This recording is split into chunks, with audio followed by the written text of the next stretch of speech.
Capítulo 5, então, a população mundial.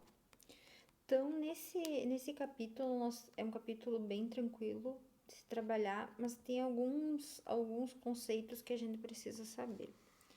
Então, primeiro, entende-se por migração o fluxo de pessoas que se deslocam do país, de uma região para outra, pessoas que se mudam do campo para a cidade, da cidade para o campo, que mudam de região, que mudam de continente. Então, essas pessoas são chamadas de migrantes, tá? E fazem o processo de migração. Aí a gente tem dois termos que a gente tem que saber ficar bem claro. O termo imigração e emigração. Imigração é o movimento de entrada do indivíduo em um país, e a emigração é o movimento de saída desse indivíduo do país. O exemplo aqui na página 77 fica bem claro para entender. Assim, um boliviano que se mudou para o Brasil é considerado um emigrante para os bolivianos e um imigrante para os brasileiros. Então, imigrante, movimento de entrada. Quando ele entra no Brasil, ele é um imigrante. E para os bolivianos, ele é um emigrante porque ele saiu do país, tá? Os fatores que levam à migração são estruturais ou conjunturais. Então, os estruturais, nós temos os relacionados, então, com a condição socioeconômica do país natural, dessas pessoas, do país natal. Então, nós podemos elencar o subdesenvolvimento, o baixo crescimento econômico, falta de assistência médica, falta de educação, de sistema de educação. Enfim, esses são alguns exemplos que nós podemos falar que são exemplos estruturais de estrutura. E nós temos também os conjunturais. Os conjunturais referem-se à situação momentânea. Por exemplo, uma seca, uma crise econômica, uma situação momentânea que obrigou essa pessoa a se deslocar.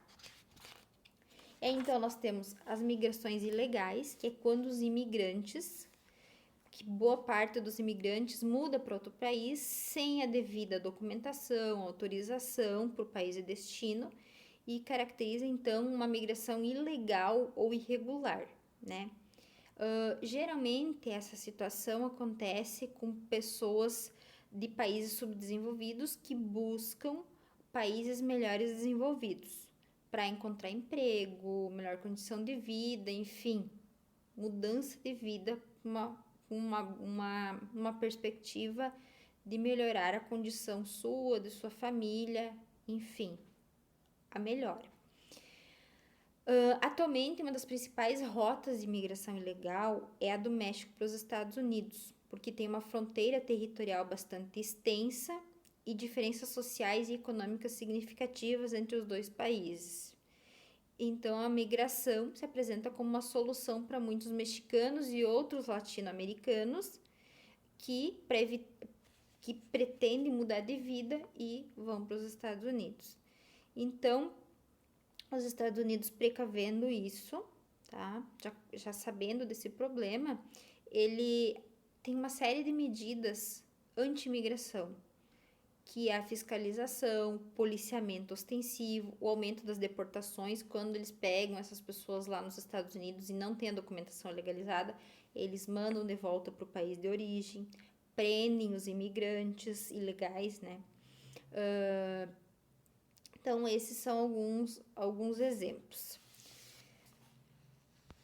Nós temos também, então, os conflitos e os deslocamentos forçados, que se trata de refugiados. Quando se trata de conflito e deslocamento, que não é por busca pessoal, que a pessoa se vê obrigada, não tem outra saída, aí então é caracterizado como refugiado, que são obrigados a sair de seus países em razão de guerra, de perseguição, de fome, de catástrofe, e por se sentirem ameaçados, por terem a vida ameaçada, eles procuram então, geralmente os países vizinhos, que na maior parte das vezes são acolhidos em áreas de fronteiriças em campos refugiados. As guerras civis são a principal causa para a imigração de refugiados. Em meio à guerra, as pessoas passam a ser perseguidas por ideias, opiniões, tradições, crenças, religião e etnia e são obrigados a fugir para salvar sua vida. Instalados de maneira improvisada, os refugiados dependem da ajuda humanitária internacional para conseguir água, alimento e cuidados médicos. Então, é uma condição bem complicada. Um exemplo que a gente vê seguido na TV é os sírios, né? A Síria está num confronto e aí as pessoas buscando refúgio em outros países. Nós temos também os refugiados ambientais, que são devido às catástrofes naturais ou ambientais, como terremotos, furacões, tsunamis, erupções vulcânicas, que obrigam as pessoas a procurar refúgio em países vizinhos. A fuga de cérebros.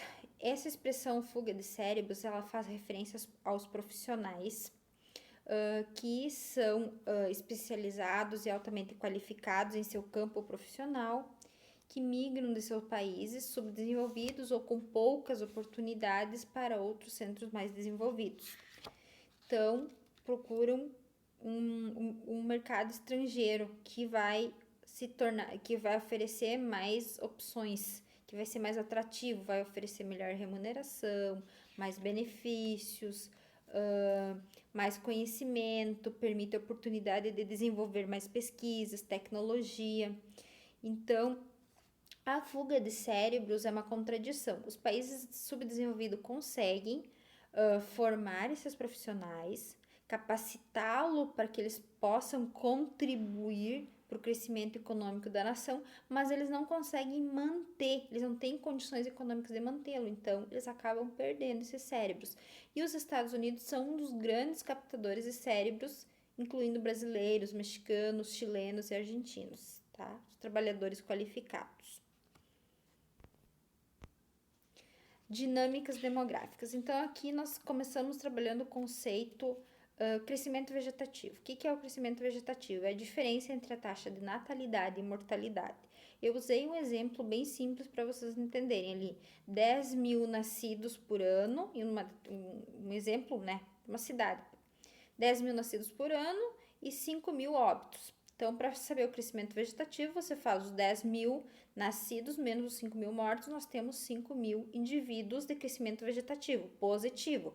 Mas há países que esse crescimento vegetativo é negativo, né? Como nós já estudamos em relação à população, europeia, que alguns países aí já tem problema em relação ao mercado de trabalho, falta de trabalhadores, aumenta muito a população idosa, então falta mão de obra, enfim, porque adotaram políticas de natalidade, de redução de natalidade há algum tempo, e isso já é o reflexo dessa política. Então, aqui nós conseguindo com o nosso exemplo, então, o crescimento vegetativo ali de 5 mil indivíduos. E aí, então, nós temos o crescimento demográfico, que é o crescimento a partir do crescimento vegetativo, ou seja, o saldo positivo de pessoas, mais os fluxos migratórios, que então constituem o crescimento demográfico. Aí nós temos, então, na página 84, nós temos para ir além, um gráfico. Eu gostaria que vocês observassem esse gráfico para fazer as atividades, tá? Primeiro gráfico é o de 2010, que é do IBGE, população do Brasil. Observem que do ano 1600, 1700 até 1800, ele não tem alterações. Ele só vai ter alterações, uma curva que vai ter um aumento significativo a partir do ano de 1800. E aí, então, ele está ali do lado, projeção da população do Brasil e das unidades de federação 2018, evolução da população residente no país. Então, a partir de 1870, começa a aumentar a população. A curva do gráfico tem um aumento significativo, tá? Anterior a isso, a população crescia de forma bem menos expressiva. Então, a população ali, ela teve um aumento grande, tá? Ali, entre 1890 e 1940, foi o auge da imigração no Brasil, tá?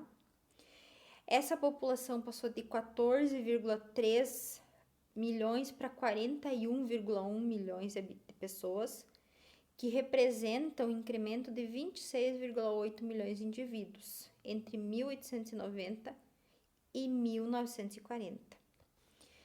E a população brasileira passou dos 100 milhões de habitantes entre as décadas de 1970 e 1980, tá? Então, observem esse gráfico para vocês conseguirem fazer as respostas a 1, a 2 e a 3, ok?